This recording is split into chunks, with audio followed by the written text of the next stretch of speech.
right, y'all. They don't reveal something else on Bryan Kohberger in Idaho 4.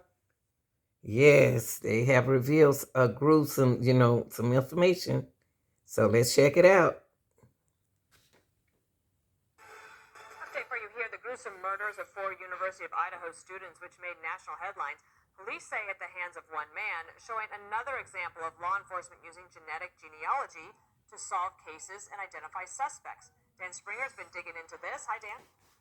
Yeah, hi, Dana. Tracking ancestry has really taken off in the U.S. Around 56 million Americans have done a genealogy test, and now that massive DNA database is helping police solve hundreds of cold cases, and some before they even go cold. Genetic genealogy has become a crucial asset for law enforcement by using DNA to identify human remains and criminals. Sources tell Fox News genetic genealogy played a part in leading Idaho police to Bryan Kohberger, who's accused of murdering 4 college students in November. It's always a puzzle, right?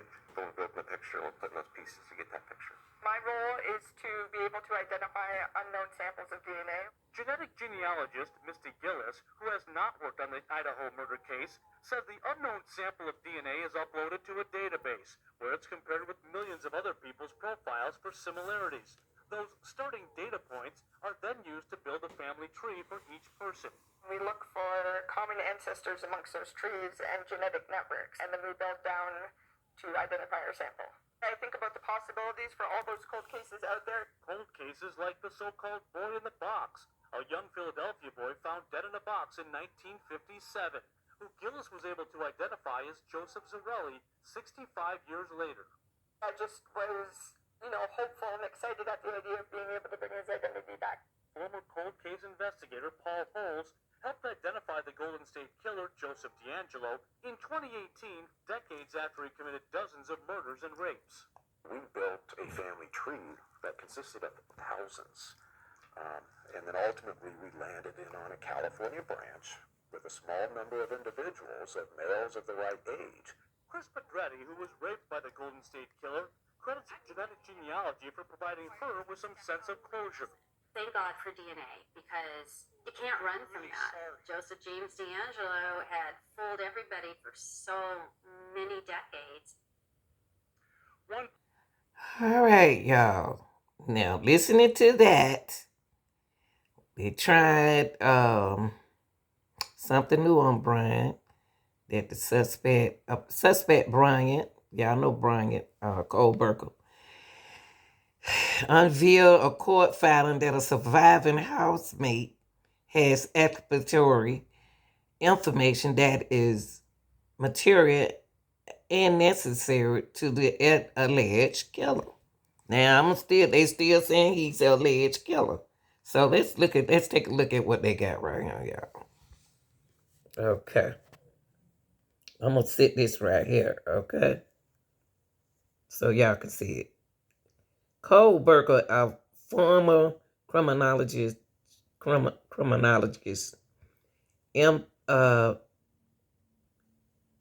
PhD candidate, is accused of entering an off-campus home on November 13 around 4 a.m.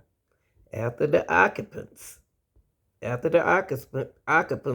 all undergrad students at the school had been out on a Friday night into early Saturday morning. Now, the police alleged that he fatally stabbed 4 of the 6 people inside: Madison, Morgan, Kaylee, Gooncop, Kate, y'all can sleep outside, Cal, and both 21, along with Zayna and Ethan, and both 20. The 3 women lived together with the 2 survivors, with Chapin and Canada. Boyfriends were spending the night. Okay. And then they mentioned that the 2 survivors only allegedly heard a commotion and witnessed a masked man exit through a rear sliding door, according to the police affidavits. Now, they said right here, the two survivors, allegedly. Okay, here we go. Let's move this up. I just want to hear the new part. I don't want to hear the old part. Okay, that's them, and they hiding the other two girls. Okay. All right.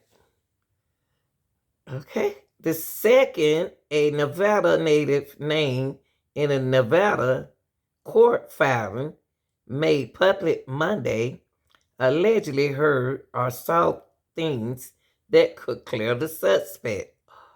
What? Clear the suspect, according to Richard Bryan, a defense investigator working for Ann Taylor Kohberger court appointed attorney. I told y'all. Okay. Now, during the course of my investigation, it became known to me that she has information material to the charges against Mr. Kohberger. The Biotonti wrote in an affidavit in support of the subpoena revealed by a Reno reporter assisting the New York Times after online sleuth found the case listed. Oh, so let me go back right here, y'all. Let's go right here. They said that the second, let me let the phone focus. Come on, phone. Focus back. But anyway, we just read it, so we can start. The second, the Nevada native name in the Nevada court filing made public Monday, allegedly heard or saw things that could clear the suspect.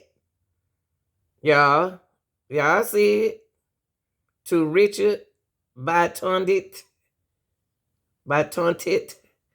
a defense investigator. All right, now, I ask y'all, do y'all think that they trying to make him guilty, y'all? They got to prove this. They acting like they can prove it, but I don't know. I don't know. They got that. Make sure they got everything they need. Cause June coming up, y'all, and he get ready to go to court. So you're gonna see a lot of news popping up on this case. So to Kohberger, yeah, you're gonna see a lot of news. So get ready for it. Okay. It could be somebody else, y'all. Could be somebody else. But we'll see. Y'all like, share, and subscribe. I'm out.